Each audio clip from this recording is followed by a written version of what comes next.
Hi, I'm Kate Edwards with Together Hospitality, and today I'm joined by Dave Gonzales. Hi. Thanks for joining me. Thank you very much. Thanks for having me. Dave Gonzales with Lakeside Architecture. Been doing architecture for about 20 years, restaurants for probably over 12 now, Right. thereabout. And you had worked in some restaurants as well, which is... Yeah, I bartended at a restaurant. I did events for them, and I kind of like semi-managed. But I do think the experience working in the industry has proven to be very helpful with working with restaurateurs and really understanding kind of like the things that they're concerned about. Right, right. Yeah, and we were talking and you said that restaurateurs, entrepreneurs will come into a space and there's all these things they want to do. And your job is essentially to say, this is what you can do and this is what you can't do. Right. So what are some of the things that you're looking for when you go into a new space? It's important to look at a lot of things when you walk to a restaurant. A future restaurant with a restaurateur. There are things like ADA access that you need to consider, utility requirements, into a space that may not have enough utilities to run a restaurant in. Safety concerns with now that, you're turning a space that may have not been a restaurant into a restaurant. You need to consider like the doors, whether or not it's sprinkler, things of that nature. And the bathroom requirements, that's one of the big things I think people don't realize is walking into a space that used to be like a retail space, for example. If they have restrooms, chances are the amount of toilets you have or the amount of sinks you have may not be adequate for a restaurant space. And even the width of the doors so that it can be ADA compliant potentially. Right, exactly right. So, there are bare minimums of widths and not just for ADA, but also for life safety that need to be met. So life safety, we don't think of that as a new entrepreneur, but in fact, we've got to make sure that people are safe. So what are the things that pop up to you? Like, we've got to make sure that XYZ is in place. I think the biggest thing is really ensuring that the restaurant has the minimum amount of exits needed. What's interesting is when you do find a space that you love and you want to turn into a restaurant, the occupant loading for that space increases. And with an increase of occupant load, very often you need to reconsider whether or not you have the amount of exits required. Just for example, 50 occupants or more, you're going to need minimum two exits for sure.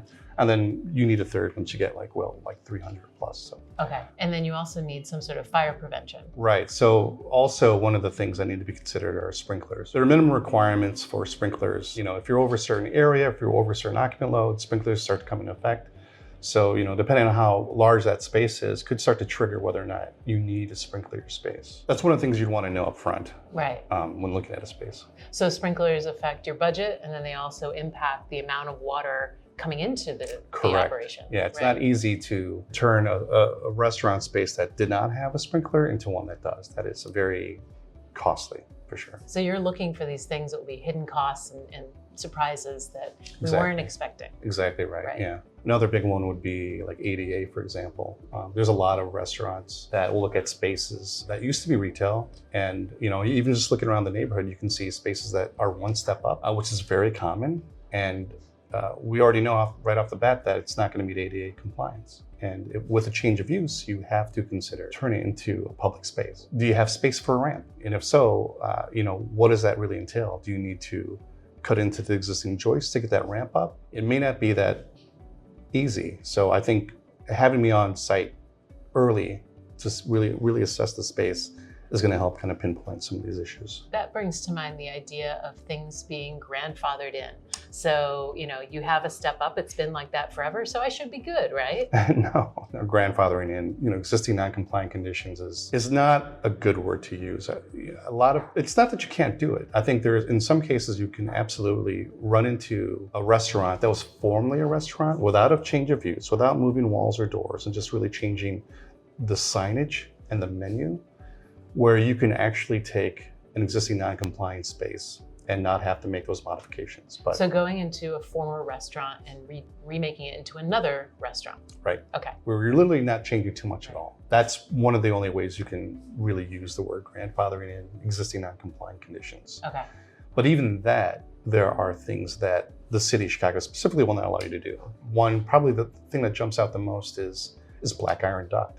Tell us about what that is. So the black iron duct originates at your commercial kitchen hood. It goes to an exhaust fan that's usually on the outside of your building. It could be on your roof, it could be on the back, but towards the alley. Back in the day, they used to bolt that ductwork together. The city of Chicago has been enforcing the replacement of that bolted ductwork. So that is no longer allowed. So one of the things I do search for when I look at these old existing restaurants that are now going to be repurposed, having either myself or my engineer come to the site and inspect the black iron, ensure that it's not bolted. You may have a restaurateur who goes and says, this has a perfect hood size, that's exactly what I need.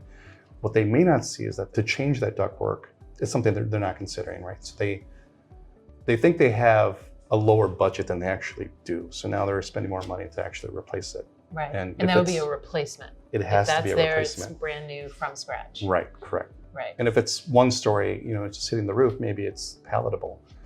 But if you're going up in like a mid-rise, for example, and you're going up 5 stories, for example, that can be very cost effective. Tens of thousands of dollars. Or yeah, cost ineffective, right? Yeah. Right. Now that's something that we see on TV all the time, whether it's home renovation shows or some of these restaurant improvement shows, where they'll knock down a wall or they'll like throw a bathroom on adjacent to another bathroom. They'll do these quick fixes. Yeah. So can you do that with restaurant design?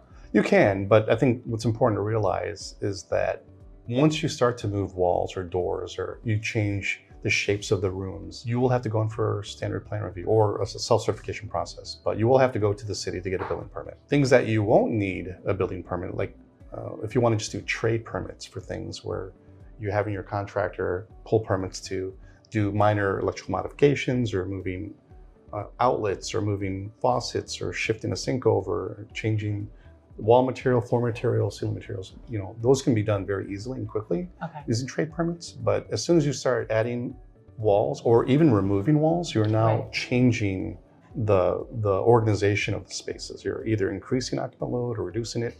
You're potentially changing or obstructing egress.